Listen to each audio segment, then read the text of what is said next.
मैं doctor Shikha Agarwal, associate professor, government college Sujangarh, BA part first की class में आज का टॉपिक है अधिनायक तंत्र। पिछली क्लासों में हम लोगों ने लोकतंत्र के बारे में पढ़ा था। लोकतंत्र एक ऐसा शासन था जिसमें जनता स्वयं या अपने प्रतिनिधियों के माध्यम से शासन करती है। हमने देखा था कि इसका जो व्यवहारिक रूप है उसमें आज प्रतिनिधि शासन प्रचलित है, जैसा भारत में भी है, और सिर्फ स्विट्ज़रलैंड के 5 कैंटन्स में प्रत्यक्ष प्रजातंत्र काम कर रहा है। जहाँ एक और प्रजातंत्र है जिसमें जनता के पास अधिकार है, जनसंप्रभुता है, समानता, स्वतंत्रता है, निर्वाचित होने का और निर्वाचित करने का अधिकार है, वहीं अधिनायक तंत्र एक ऐसी व्यवस्था है जिसमें शासन सत्ता केवल एक व्यक्ति के हाथ में होती है। आज के युग में भी हम बहुत सारे देशों में निरंकुश शासन व्यवस्थाओं को देखते हैं। एशिया, अफ्रीका और लैटिन अमेरिका के बहुत सारे राज्य ऐसे हैं जहां पर समय समय पर निरंकुश व्यवस्थाएं या अधिनायकवादी व्यवस्थाएं काम करती हैं। क्रांति के माध्यम से आती हैं या किसी एक व्यक्ति के माध्यम से, विचारधारा के माध्यम से ये व्यवस्थाएं कार्य करती हैं। अधिनायक तंत्र में जिस व्यक्ति के पास सत्ता होती है उसका आदेश ही कानून होता है, और वो जो आदेश देता है उसको पूरा करना या उसकी पालना करना हर नागरिक का कर्तव्य होता है। अन्यथा उस व्यवस्था में सजा का प्रावधान भी बहुत कठोर होता है। जैसा कि अल्फ्रेड कॉबन ने कहा, अधिनायक तंत्र उस एक व्यक्ति का शासन होता है जिसने अपना पद मुख्यतः उत्तराधिकार के रूप में प्राप्त नहीं किया हो, बल्कि बल प्रयोग और जन सहमति से और साधारणतया दोनों के योग से प्राप्त किया हो। उसके पास निरंकुश प्रभुसत्ता होनी चाहिए, अर्थात समस्त राजनीतिक शक्ति का स्रोत उसकी इच्छा में होना चाहिए और ये क्षेत्र असीमित होना चाहिए। उसे इस शक्ति का प्रयोग स्वच्छंदता पूर्वक कानून के रूप में नहीं बल्कि आदेश के रूप में करना चाहिए, और अंत में यह किसी सत्ता द्वारा सीमित न हो, क्योंकि ऐसी सरकारें निरंकुश राज्य के लिए असंगत होंगी। तो एक तरह से अधिनायक तंत्र ऐसा स्वेच्छाचारी शासन है जिसमें स्वेच्छाचारी होने के साथ साथ शासक अत्याचारी भी होता है। सैनिक शासन जब भी आता है तो भी हम यही स्थितियां देखते हैं। व्यक्ति के अधिकार खत्म हो जाते हैं और उसको आदेश दिया जाता है, उनकी पालना करना उसके लिए आवश्यक होता है। कोई भी अधिनायक तंत्र जो है उसमें शासन सत्ता का क्षेत्र असीमित होता है, किसी भी प्रकार का नियंत्रण उसके ऊपर नहीं होता, और जो शासक है वो जन सहमति से सामान्य तौर पर काम नहीं करता बल्कि बल प्रयोग उसमें प्रभावी होता है। अब देखते हैं अधिनायक तंत्र के प्रकार। अधिनायक तंत्र के प्रमुख रूप से 2 प्रकार माने जाते हैं। एक है प्राचीन अधिनायक तंत्र और दूसरा है अर्वाचीन अधिनायक तंत्र, यानी नया अधिनायक तंत्र। सबसे पहले देखेंगे प्राचीन अधिनायक तंत्र को। प्राचीन काल में जो अधिनायक तंत्र हुआ करता था वो एक ऐसी व्यवस्था के रूप में था जो या तो विशेष संकट उत्पन्न हो गया उस समय स्थापित किया जाता था, या लोक कल्याण को शीघ्रता से प्राप्त करने के लिए किया जाता था। सामान्य तौर पर रोमन साम्राज्यों में इस प्रकार से एक अधिनायक या विशेष अधिकारी की नियुक्ति की जाती थी जो संकटों का सामना कर सके। उसको ज़्यादा शक्तियाँ दी जाती थी, विशिष्ट शक्तियाँ दी जाती थी, और उसे अधिनायक कहा जाता था। इन्हें अधिनायक इसलिए कहा जाता था क्योंकि उन्हें आदेश देने की असीम शक्तियां थी। संकट समाप्त होने पर ये पद भी समाप्त हो जाता था और इस तरह एक सामान्य व्यवस्था फिर से काम करने लगती थी। तो इस तरह से अगर हम देखें तो रोमन साम्राज्य में अधिनायक तंत्र एक अस्थायी तौर पर बनाई हुई व्यवस्था होती थी। कानूनी विधि से उसका चुनाव होता था ताकि वो अत्याचारी न बन जाए, कानूनी मर्यादा उस पर रहती थी। कुल मिलाकर के अगर हम देखें तो प्राचीन जो अधिनायक तंत्र है उसके लक्षण जो हमारे सामने आते हैं उसमें सबसे पहला है कि अधिनायक पर कानूनी नियंत्रण होता था। उसका लक्ष्य लोक कल्याण था। अधिनायक को वैधता प्राप्त थी क्योंकि उसे बनाया जाता था। अधिनायक उत्तरदायी था उन लोगों के प्रति जिन्होंने उसे बनाया है।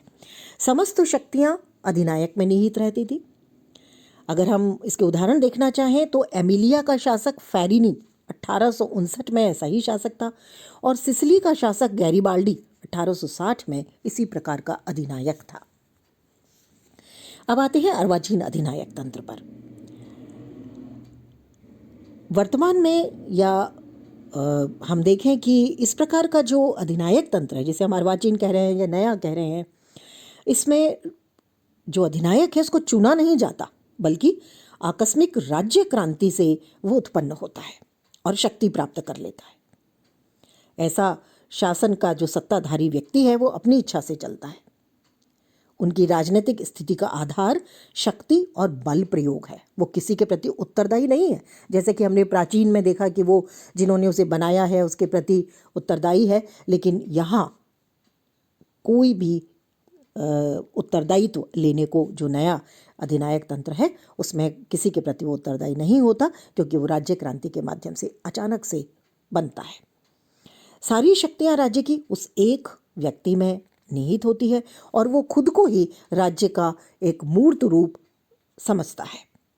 जैसा कि मुसोलिनी कहा करते थे, आई एम द स्टेट, मैं ही राज्य हूँ। एलन बॉल ने अपनी पुस्तक आधुनिक राजनीति और शासन में अधिनायक तंत्र के 2 रूप माने हैं और उनके लक्षण भी उन्होंने बताए हैं। सबसे पहला है सर्वाधिकारवादी अधिनायक तंत्र और दूसरा है स्वेच्छाचारी अधिनायक तंत्र। सबसे पहले देखेंगे सर्वाधिकारवादी अधिनायक तंत्र की विशेषताएं। ये जो अधिनायक तंत्र है मुख्य रूप से 20वीं सदी में आधुनिक औद्योगिकी और संचार साधनों की प्रगति से अस्तित्व में आया। आधुनिकीकरण लाने की कोशिश की जो सर्वाधिकारवादी बने। सामान्य तौर पर इसमें हम एक दल को देखते हैं जो विचारधारा से संचालित थे और विचारधारा बेहद कठोर थी इनकी। इसमें हम अगर देखें इसके उदाहरण तो उसमें आते हैं जैसे रूस में स्टालिन एक ऐसा ही अधिनायक था, जर्मनी में हिटलर ऐसा ही अधिनायक था, और इटली में मुसोलिनी। और पूर्वी यूरोप में जब साम्यवाद का प्रचार प्रसार हुआ तो वहाँ भी कुछ ऐसे सर्वाधिकारवादी राज्य बने। तो इसकी लक्षण जो एलन बॉल ने बताए हैं उसमें सबसे पहला आता है कि सिद्धांततः ये जो व्यवस्था है ये व्यक्तिगत और सामाजिक गतिविधि के सभी पहलुओं से राजनीतिक रूप से संबद्ध होती है।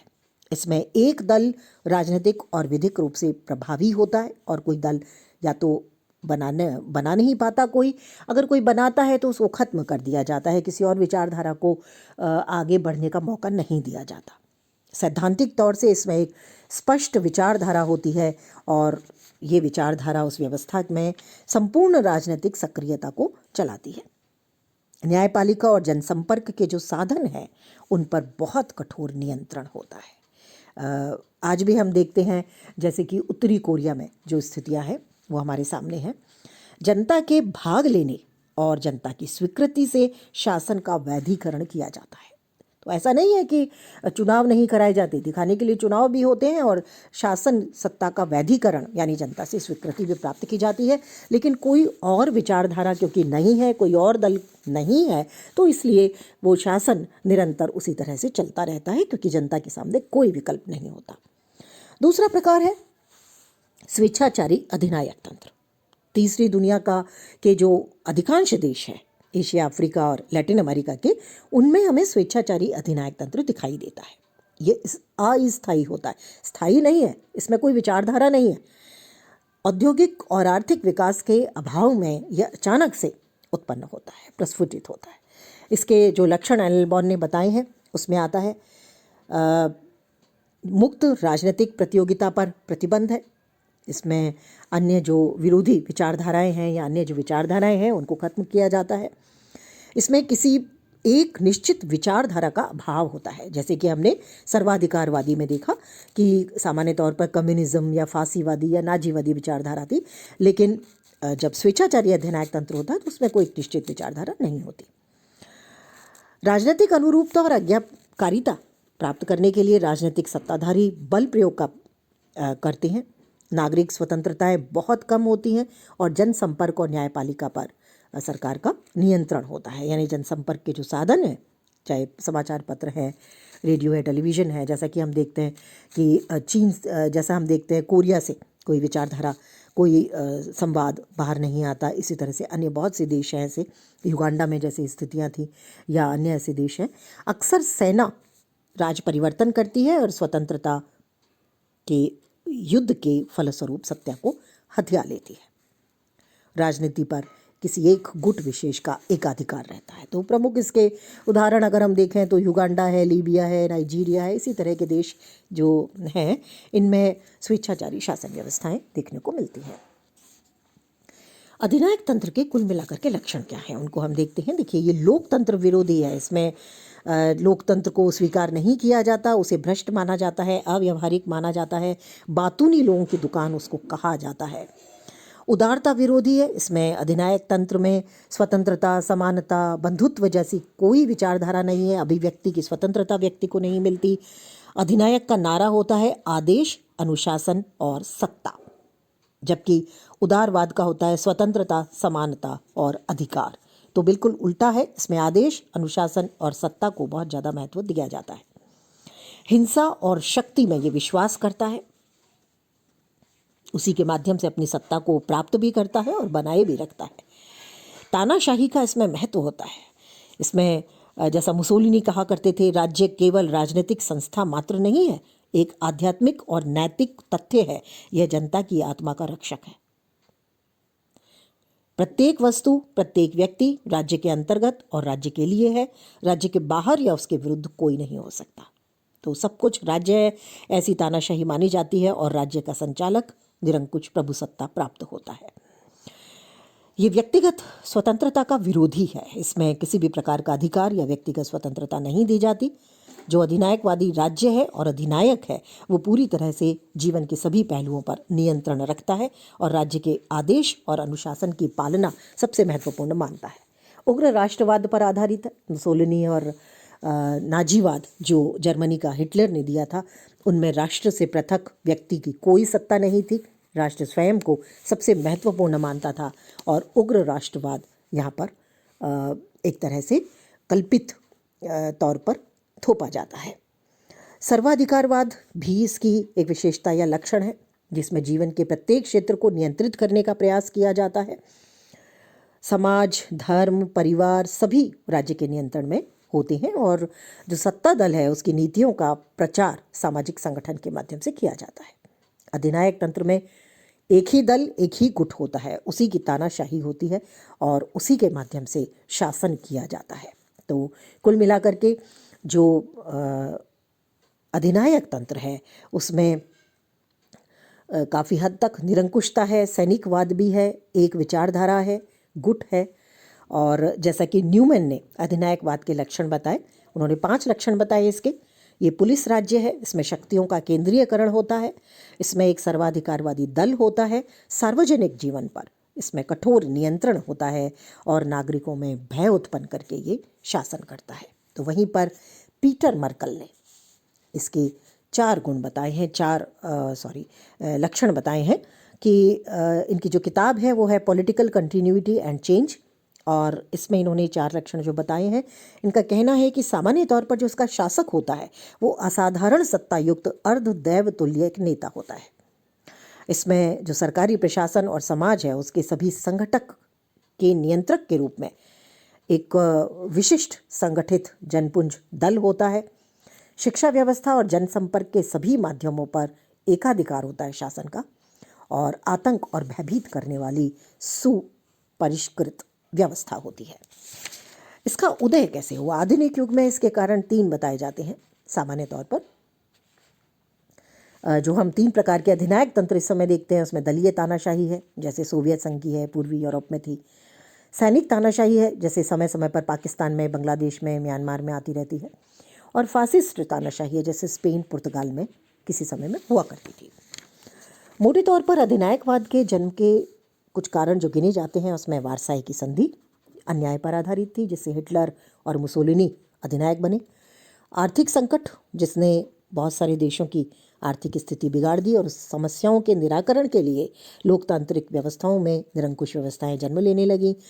संसदीय व्यवस्था के प्रति शंकाएं थी और इसलिए कुछ देशों में अधिनायक तंत्र उभरा। लोकतंत्र बहुत ज़्यादा प्रथम विश्व युद्ध के बाद में स्थापित नहीं हुआ था, लोकतंत्र का कोई अनुभव भी नहीं था, इसलिए उन देशों में अधिनायक तंत्र उत्पन्न हुआ। अब आते हैं अधिनायक तंत्र के गुण। हालांकि ये लोकतंत्र के बिल्कुल विपरीत है। इसमें आदेश, अनुशासन है, बल प्रयोग है, इसमें जीवन पर पूरा पहरा है, व्यक्ति की स्वतंत्रता अधिकार नहीं है। लेकिन इसके बावजूद भी कुछ लोग कहते हैं कि इसके अपने कुछ गुण हैं, क्योंकि ये तीव्रता से काम करता है। और हमने देखा था कि प्राचीन जो अधिनायक तंत्र था उसमें शासन सत्ता इसलिए स्थापित की जाती थी कि तीव्र विकास करना है या संकट से उबरना है। तो उसके गुणों में सबसे पहला है कुशलता और दक्षता।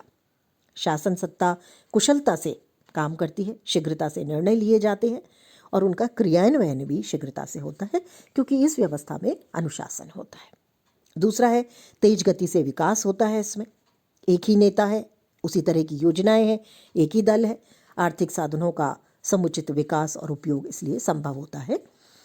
संकट काल के लिए उपयुक्त है, क्योंकि इसमें सभी निर्णय और आदेश एक ही व्यक्ति देता है, तो ऐसे में आदेशों की एकता बनी रहती है और उन आदेशों पर उचित कार्यवाही करना भी आसान होता है। राष्ट्रीय एकता इससे स्थापित होती है, क्योंकि कोई और विकल्प जनता के पास नहीं है और इसलिए जो शासन सत्ता है उसी के प्रति देश प्रेम और सहयोग की भावना बनी रहती है और एकता के सूत्र में देश बंधा रहता है। विकासशील देशों के लिए इसे उपयुक्त माना है कुछ लोगों ने, क्योंकि संक्रमणकालीन व्यवस्था में अधिनायक तंत्र में कार्य तेजी से होता है, लक्ष्य निर्धारित होता है, आदेश निश्चित होते हैं और बहुमुखी विकास इससे होता है, क्योंकि अनुशासन, व्यवस्था और समृद्धि इससे आती है। और कुछ लोगों का मानना है, कुछ विचारकों का मानना है कि यूरोप में अधिनायक तंत्र की स्थापना के फलस्वरूप तेजी से सामाजिक और आर्थिक पुनर्निर्माण हुआ था। बहुत सारे उद्योग विकसित हुए, समाज में नया आत्मविश्वास आया और जैक्सन ने जैसा अपनी पुस्तक यूरोप सिंस द वॉर में लिखा, स्पेन वासियों के इतिहास में ये पहला अवसर है जब रेलें समय पर चली, अधिनायक के अधीन व्यापार और उद्योग समृद्ध हुए, कृषि फलीभूत हुआ और श्रम संकट दूर हो गए। लेकिन इसके बावजूद भी अधिनायक तंत्र के अपने दोष हैं। सबसे पहला दोष है व्यक्तिगत स्वतंत्रता का हनन करता है। व्यक्ति राज्य का एक साधन मात्र बन के रह जाता है, एक मशीन का पुर्जा बन के रह जाता है, मानसिक दास्ता में जकड़ जाता है। ये जो सिद्धांत है ये राज्यवाद का समर्थक है। राज्य को साध्य मानता है, व्यक्ति को साधन मानता है, व्यक्ति को दास तुल्य बना देता है। शक्ति पर आधारित है, क्योंकि अधिनायक तंत्र की आधारशिला शक्ति है, व्यक्ति की इच्छा नहीं है, इसलिए वो हिंसात्मक और दमनकारी साधनों का प्रयोग करके अपनी शक्ति बनाए रखने के लिए व्यक्ति का दमन करता है। सामान्य तौर पर ये एक अस्थायी शासन है, जनता की सहमति पर आधारित नहीं है, इसलिए क्रांति होना इसमें अवश्यंभावी होता है और जब जनता क्रांति करती है तो उस शासन को पलट देती है, वो सदैव नहीं बना रहता। तो इस तरह से ये जो शासन है इसके अपने बहुत सारे दोष हैं। प्रजातंत्र से ये बहुत अलग है, क्योंकि इसका जो लक्ष्य है वो है अनुशासन, आज्ञा पालन, व्यक्ति को साधन मानता है, राज्य को साध्य मानता है, शक्ति आधारित है, स्वेच्छाचारिता आधारित है, प्रचार के माध्यमों पर पूरी तरह से नियंत्रण रखता है, स्वतंत्र प्रेस और न्यायपालिका की स्वतंत्रता इसमें नहीं होती, सरकार किसी के प्रति उत्तरदायी नहीं है और शासन जो है वो लचीला नहीं होता। तो ये लोकतंत्र से विपरीत है। हम लोगों ने लोकतंत्र में पढ़ा था कि वो सीमित शासन है, कानून का शासन है, उत्तरदायी शासन है, व्यक्तियों को स्वतंत्रता देता है, अधिकार देता है, अभिव्यक्ति का अधिकार देता है, जन सहमति पर आधारित है, व्यक्ति को साध्य मानता है, प्रचार माध्यमों पर कोई रोक टोक नहीं होती, स्वतंत्र न्यायपालिका होती है और लचीला शासन होता है। अधिनायक तंत्र लोकतंत्र का विकल्प नहीं हो सकता, क्योंकि इसमें स्वतंत्रता, समानता, सामाजिक और आर्थिक न्याय के लिए कोई स्थान नहीं है। आज के लिए इतना ही।